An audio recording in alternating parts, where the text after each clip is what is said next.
Travis, Veterans Day was Monday. With that in mind, let's dive into some financial planning opportunities specifically for people who has served or serving in the military. Yeah. Active duty members and their families face financial challenges and also benefits as well. It's critical to know how to make the most of all of those.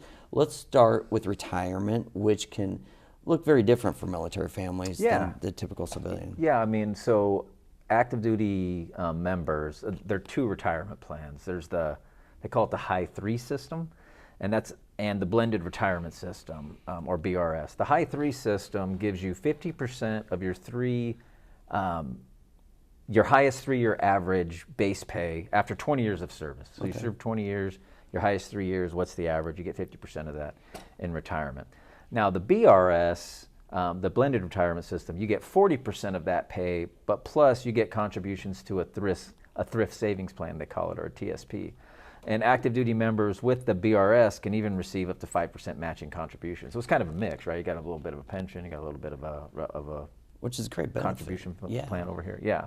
The catch, I mean, you're going to at least, you still need to serve at least 2 years to qualify for the government matches, but I think most contracts are longer than that to begin with. So, yeah, great points, Travis. And if active duty members want to save for retirement independently, they can use an IRA or, in some cases, even employer 401ks.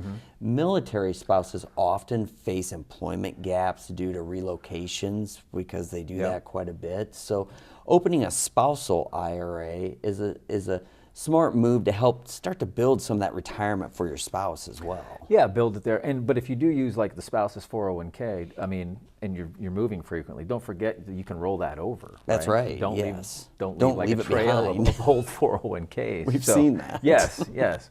So let's talk healthcare here, Steve.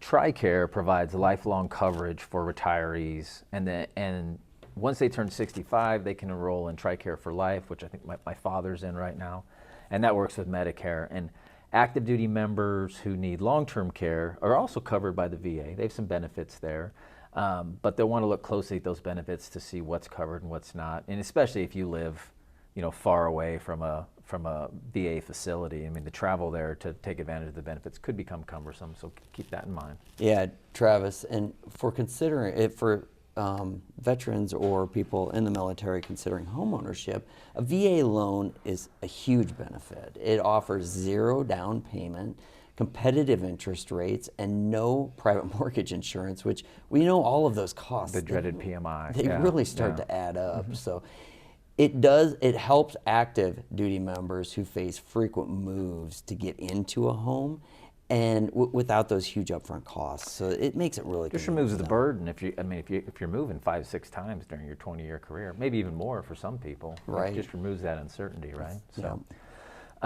let's talk taxes, Steve. Did you know everybody loves taxes? Well, I got some good news. It's good news depending on how you look at it. But active duty members in combat zones don't pay federal taxes on income they've earned there. They deserve it. Right. Absolutely. But that also will give, from a planning standpoint, that gives you an opportunity to invest in Roth IRAs or Roth TSP. And that, as you know, I mean, Roth money grows tax-free. Another unique option that I found interesting on this one is the savings deposit program. So that lets deployed service members, and my dad was deployed all the time when we were younger, earn up to 10% interest on deposits up to $10,000. So that is great. Yeah, if you have the $10,000 to put in, I mean, 10% interest is nice. Yeah, that's great.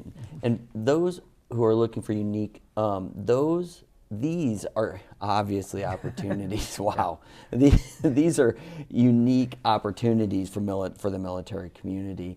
Active duty members and their families should also know about survivor benefit plans, which provides ongoing income for the spouse and the children if the veteran happens to pass away, which obviously we know that's a possibility.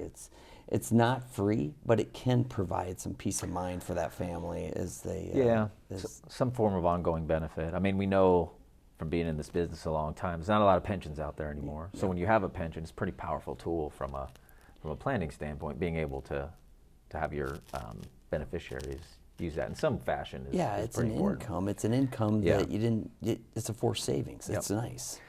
So, Steve, let's not forget about, and we're running into this as our kids have moved into college, and it's pretty expensive, right? Yes. Education benefits. So, the post 9/11 GI Bill covers tuition, housing, and even books. I was in the National Guard. I had the GI Bill. It helped out quite a bit. But active duty members now, they can actually transfer this benefit to their children or spouse. So if you've had a career, or you're not going to go to school for whatever reason, you can transfer that to your kids and help alleviate some of that burden. Well, that sure would be nice, right? What a great benefit. That is really, that's good. So that makes it very important to, the family's education goals, and all of these, everything we covered here today, Steve, all these benefits show how, financial planning for active duty members is pretty unique. It can be pretty unique.